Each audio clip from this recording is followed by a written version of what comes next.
Tuan Cahaya. 30 mil di utara kota Terapung Lin, tubuh parit kota Terapung Lin ditemukan. Qin Yichen segera meledak. Semua orang berangkat bersamaku. Semuanya sangat alami, tetapi semuanya terlalu kebetulan. Qin Yichen kebetulan tinggal di Lin Floating City, dan serangan itu juga datang secara kebetulan. Secara kebetulan, di dekat mayat tentara parit, ditemukan petunjuk terkait Mahkamah Agung. Akhirnya, secara kebetulan, di dekat sini, saya menemukan tim utusan ilahi yang berperang melawan parit kota.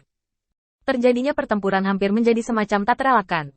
Hal yang paling kebetulan adalah bahwa hari ini kebetulan adalah pagoda biji yang memiliki konflik dengan Qin Yichen. Sekarang kebencian baru dan kebencian lama dihitung bersama. Pecahnya pertempuran ini tidak terduga, tetapi hasilnya sedikit mengejutkan. Qin Yichen mundur dengan bawahannya, dan pasukan parit, yang tidak memiliki sarana teleportasi, menderita banyak korban. Dengan Qin Yichen membawa orang-orang percaya dari kuil Dewa Cahaya kembali ke kota Terapung Lin. Setelah seharian bertarung, Qin Yichen tidak melihat betapa lelahnya dia. Dia berdiri di tembok kota dan memandangi langit yang luas dan kosong. Matt melaporkan kehilangan tenaga kerja hari ini. Matt melaporkan korban setelah beberapa statistik. Tidak ada orang percaya yang jatuh hari ini, dan total 1.272 orang terluka. Di antara mereka, ada total 3 orang yang membutuhkan gencatan senjata untuk berkultivasi. Setelah melaporkan kerusakan pertempuran di sini, Matt melanjutkan. Selain itu, kami telah menangkap lebih dari 10 orang dari Mahkamah Agung dalam pertempuran ini. Tetapi kami belum mencapai apapun dalam pertempuran skala besar. Utusan surgawi dari Mahkamah Agung telah membentuk formasi sihir, dan kami tidak dapat mengambil mereka turun. Setelah laporan terperinci dan teliti, Qin Yichen mengerutkan kening. Mahkamah Agung ilahi layak menjadi kekuatan tertinggi di dunia abadi. Di tangan mereka, ada banyak cara. Dalam pertempuran ini, Qin Yichen langsung mengeluarkan lingkaran sihir sebagai ujian. Tetapi hasil akhirnya tidak terlalu bagus. Mengandalkan kekuatan-kekuatan rata-rata, tim utusan ilahi dari Mahkamah Agung Tuhan tiba-tiba menyeret formasi yang dibentuk oleh pengikut Qin Yichen. Qin Yichen merasa sangat merepotkan karena kepercayaan diri untuk tetap konstan dan merespons perubahan. Saudara Qin, mengapa saya tidak kembali dan membunuh anak itu? Lin Bai diam-diam mentransmisikan suaranya ke Qin Yichen. Hal-hal di medan perang hari ini terlalu kacau, dan Bijita telah membuat kata-kata provokatif beberapa kali. Jika Qin Yichen tidak menstabilkan situasi, saya khawatir orang-orang percaya akan melancarkan serangan. Qin Yichen menggelengkan kepalanya dengan kuat, mengabaikan pikiran Lin Bai. Tidak butuh. Hanya ada tatapan serius di mata Qin Yichen. Bukan karena penghinaan Bijita, tetapi karena pertempuran ini, Qin Yichen jelas merasakan perbedaan antara kuil penguasa cahaya dan kekuatan kuno ini. Jika salah satu keyakinan orang percaya tidak cukup kuat untuk berubah, pertempuran akan berantakan. Meskipun tidak ada hal seperti ini yang terjadi di dalam kuil penguasa cahaya, Qin Yichen tahu betul bahwa jika kemenangan tidak dapat dicapai, maka semuanya akan sia-sia. Belum lagi membuka medan perang di sini, ada baiknya bisa melindungi diri sendiri. Yang paling penting adalah jika hal-hal seperti ini terus berlanjut, moral orang-orang percaya di kuil penguasa cahaya akan menjadi pukulan besar. Orang-orang ini sudah menjadi elit di kuil penguasa cahaya, dan lawan mereka hanyalah utusan ilahi yang sementara disingkirkan oleh Mahkamah Agung.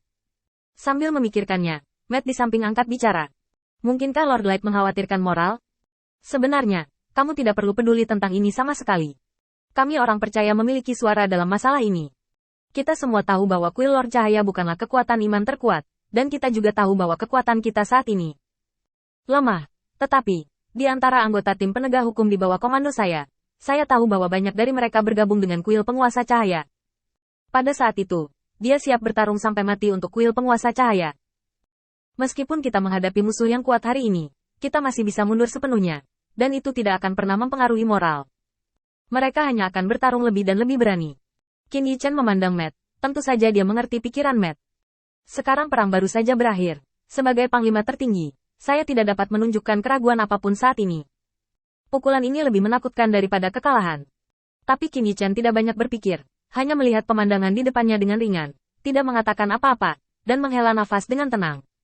Aku tahu, tapi aku juga hanya manusia, aku bukan dewa. Qin Yichen tahu betul di mana batas atas kekuatannya dan di mana kekuatannya. Tetapi hanya Qin Yichen yang tidak punya cara untuk meyakinkan dirinya sendiri untuk terus bertarung melawan Mahkamah Agung. Pertempuran ini dimulai dari saat dimulai, sampai pertempuran dimulai. Qin Yichen merasa bahwa kartu di tangannya sudah cukup, setidaknya dia bisa mengalahkan tim ini. Tetapi dia tidak pernah berpikir bahwa tidak akan ada hasil di leg pertama. Masih banyak detail dalam pertempuran ini. Misalnya, kekuatan utama kedua belah pihak tidak bergabung dalam pertempuran. Hanya konfrontasi tentatif antara orang percaya dan malaikat. Dan kekuatan tingkat tinggi, kebetulan merupakan hal yang paling kurang di kuil penguasa cahaya. Ada sangat sedikit orang tingkat tinggi yang bisa mendapatkannya. Tidak banyak orang yang bisa dikirim. Jika ini adalah pertempuran hidup dan mati, Qin Yichan hampir dapat memastikan bahwa kekalahan hanya masalah waktu. Qin Yichan menghela nafas dan menggelengkan kepalanya. Sayangnya, akumulasi kami masih belum cukup. Matt menundukkan kepalanya dan berpikir sejenak, lalu berkata kepada Qin Yichan.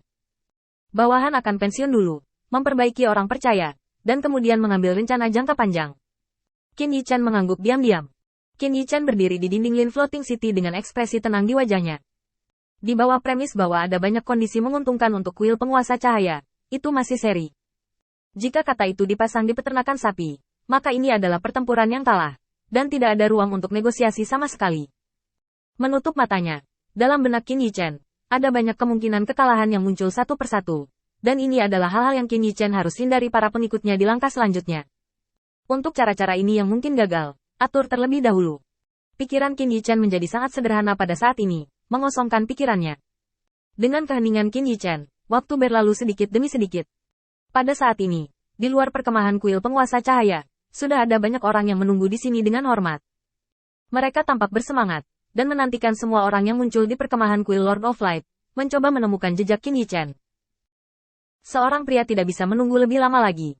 Dia datang ke gerbang Kam lagi, dengan senyum ramah di wajahnya, dan setelah memberi hormat dengan hormat kepada dua orang percaya yang menjaga pintu, dia bertanya dengan senyum di wajahnya. Dua orang dewasa. Kapan Lord of Light akan bebas? Ada terlalu banyak orang. Jika Lord Light tidak ingin bertemu sendirian, mengapa Anda tidak meminta Lord Light untuk muncul di sini? Kami memiliki beberapa keraguan di sini. Akan lebih baik jika kami bisa menjawabnya.